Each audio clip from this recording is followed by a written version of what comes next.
Cool, so this is a joke.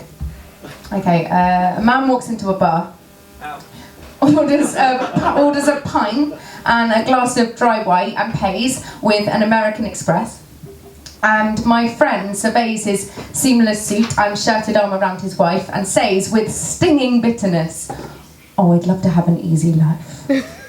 And for a moment, I am pure jealousy.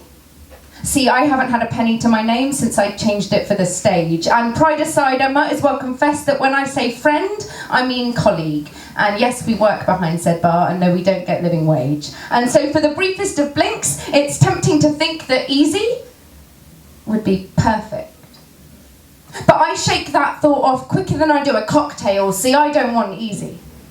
I don't want breezy. The only lemon squeezy I need is going into the vodka sour that I'm cautiously cobbling together for the sleazy regular, cheesily waving a tenner at me across the crowded counter. I counter my colleague's casual comment with a question. Do you? Do you really? Because I don't. I don't want an easy life.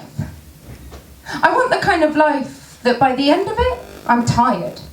Proper exhausted, like I need a cup of tea and a chocolate digestive before I can even begin to digest it, that kind of life. I want the kind of life that leaves me reeling, feeling like I couldn't do another one even if you paid me. Even if you made me dinner first and I got to change my clothes, I would want to feel done. I wouldn't ever like to feel like when my life was over, I had enough energy to live another one. I want life to take it out of me.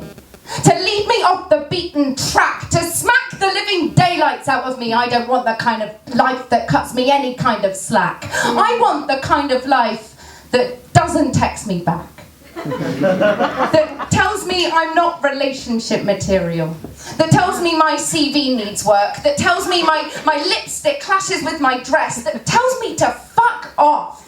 I want life to mug me. To steal my iPhone, my £130 headphones, and oddly my makeup bag. That leaves me limping back from Bethnal Green looking at the bright side. No one was stabbed and my purse landed at my feet. You know what, apart from that particular circumstance, I never want life to land at my feet. I want it to sweep me off of them, to keep me on the toes of them, to keep me permanently perched on the edge of every single seat. And you know what? If life really is a roller coaster, I want to do more than ride it. Or if it's a mini full of clowns, I want to don my oversized shoes and bow tie and try my best to get inside it. Or if life really does have a meaning, I want to take my time to find it. I want to go searching for it, and I want it to be in the last place I look. Actually, scratch that, second last, and never want to stop looking until I have to. And even then, I only want to discover it in the final line of a really, really good book, and it'll be bloody satisfying. You know when you're in the middle of a life, and then you lose your place, and you have to go back to the beginning, but then you end up discovering this whole massive thing that you missed the first time because you were distracted? Yeah, I want that kind of life.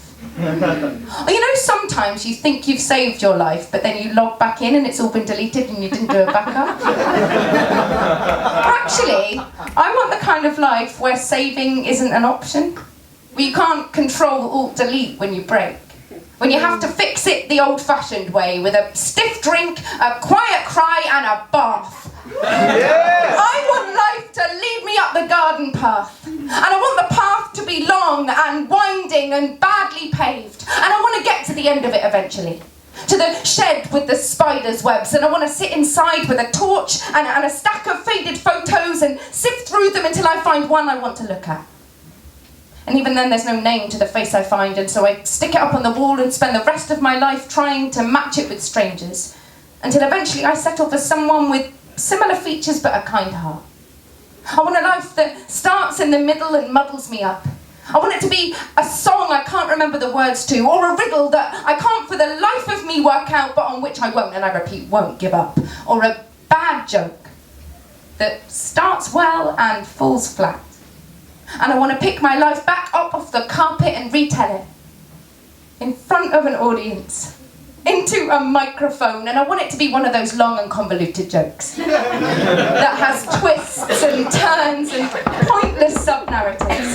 Like, did you hear that one about that time where I liked someone I shouldn't? Or that other time when I told him, or that other time when I didn't. And I want it to be full of mistakes, to go back on itself, to question and doubt itself, to leave me red-faced and downtrodden, wandering the southern streets in 2 small shoes with a heavy rucksack in the rain. I want it to be a dirty joke. I want it to be gritty and difficult to swallow. One of those jokes that makes people unfollow me on Twitter. That makes me reconsider my choice of words or career or religion. I want it to be so awkward that when I get to the end, I'm met with stunned silence and tumbleweed.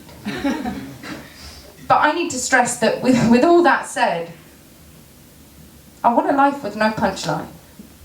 I want the chicken to cross the road in my life because it was walking down Easy Street and got bored. I want the Englishman, the Irishman and the Scotsman to get up off their arse and get shit done because they want more. And I want to knock knock on the door that opens when another one closes and be turned away just enough times to make it really worth it when someone lets me in. And when I walk into a bar, I want to be able to not afford a gin and make do with Diet Coke. So Mr. Credit Cards, you can keep your effortless lifestyle because I don't want to be the setup for an easy and satisfying joke. By all means laugh. Because my life, it's funny. But my lack of money, my ridiculous luck with men, terrible cocktail skills and inability to get through a day without hurting myself in some way, that's my life. And sometimes it's hard. But I like it that way.